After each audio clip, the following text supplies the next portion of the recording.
Hey, everybody. Once again, you are tuned in to Twid Radio. If you haven't been told or just didn't know, Twid stands for that's what I do. And as long as you're breathing, I guarantee you're doing something.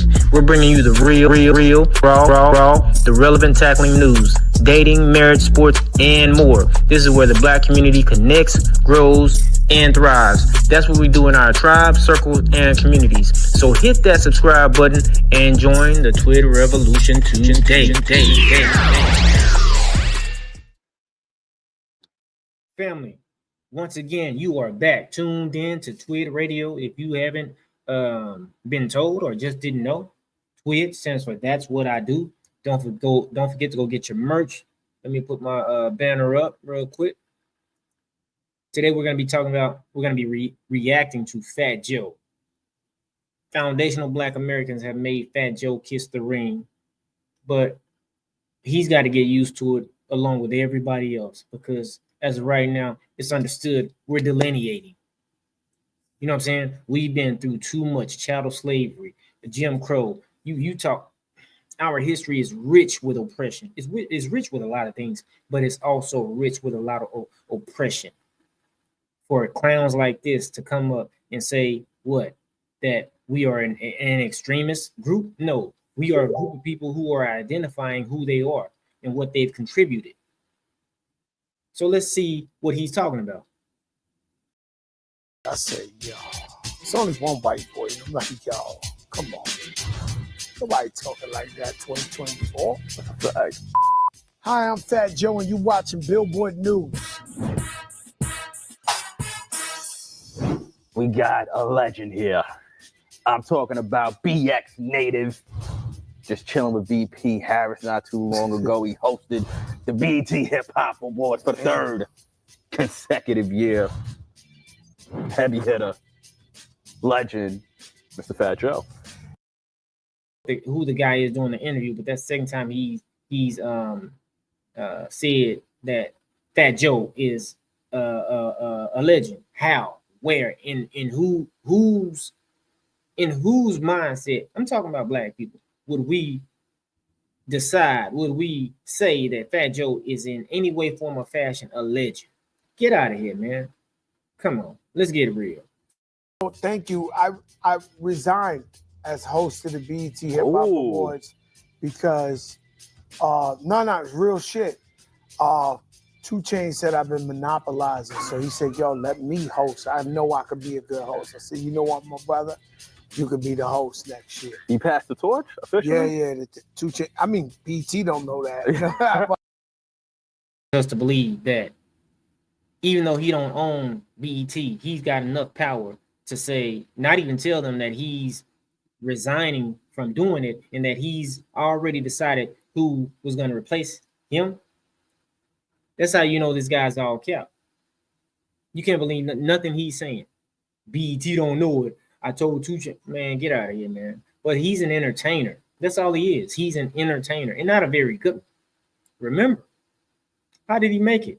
Fat Joe can't transition to anything outside of rap, which is a culture that we allowed him in. He can't act. He can't sing. What else? He's not a businessman. What else can he do?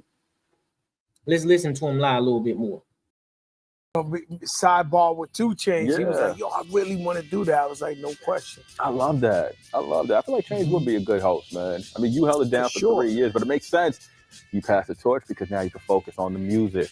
And that's why we hear new album, first one in nearly 15 years. That sounds weird to me, right? They keep saying that, but I mean, like, what I had Plata Plomo, that's with Remy, and then the Dre album. But I feel like I've been consistently working, but I guess my first solo in 15 years. That's crazy. It's the dark side, man. It's incredible, though.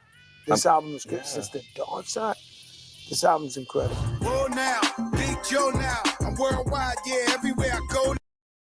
Not cut from our cloth. And you can, not just him, but a lot of these people who are doing an about face on us.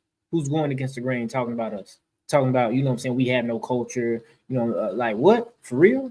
But look at him. Who is he trying to be like? He's not trying to be like Puerto Ricans. As a matter of fact, if you are, tell me what culture do Puerto Ricans have? I want to know, where's the Puerto Rican James Brown, Puerto Rican Michael Jackson? Where's the Puerto Rican Soul Train, Fat Joe? You can't tell me because it don't exist.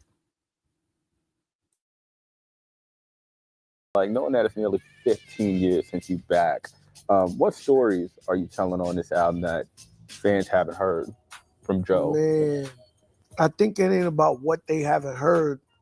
It's a little bit more of what they heard for 2024. And so, like, I don't want to go get YouTube, Bono, or Rolling Stones, and when I get the album, it sounds like one of these young kids rapping. Yeah. I want to get YouTube, Bono, Rolling Stone. Right. So when you get a Joe Crack LP, it's gangster hip hop, it's hit records, it's lyrics. And so, you know, my daughter's 18 and she heard the album. She was like, yo, Dad, what you doing? You talking crazy. I'm like, I don't want to buy an Ice Cube album and he's talking nice. I want to hear him say, fuck the police. So it's like, I'm gonna end it right there. That's how you know this guy's a clown. He's saying your own daughter, who's 18, is telling you that this is, I'm gonna put words in her mouth, this is beneath you because of your age, not your mindset. We know you still haven't grown as a man, because he's still saying, if I buy an Ice Cube album, I want to hear him say F the, well, why would Ice Cube? First of all, you're not going to find Ice Cube at 50 plus years old saying F the police. What you're saying is, if I buy an album, and if Ice Cube do make an album at 50 plus years old, I want to hear him still talk like he was talking 30 plus years ago. You sound crazy. And that's why we had to X your name, outside of the disrespect. But a lot of times the disrespect, if you just look at it, you know what I'm saying, it's a character flaw. It's a character issue with this guy. He's been really perpetrating like he's somebody who he isn't. And so now he wants to make it seem as though he just stepped down. No, you was getting a lot of heat. You and Math Hoffa, you was getting a lot of heat, and you realize, wait a minute, foundational Black Americans, they're a problem. But don't worry, you're not the only one that found that out. Kamala Harris found that out. The Democrats found that out. We're going to let y'all slip and let y'all slide and let you fall on your faces before we allow you to disrespect us by giving everybody, the Jews get their money, Asians get their hate bill, LGBT get theirs. But you're talking about foundational Black Americans not getting nothing, and you think we're just going to sit by and not say nothing? We come from a group of people who are fighters. How do you think you were able to get over here during the civil rights era? Because we were fighting for y'all's, fighting for the Asians, fighting, and they disrespecting us, fighting for the Haitians, Jamaicans, Nigerians. They coming over here saying, I ain't Black. Okay, now you hold your own nuts now. Yeah, it's just that simple. Family, you've been rocking with Twid. Twid stands for That's What I Do. Don't forget to like, share, and subscribe. All praise to the Most High. Peace.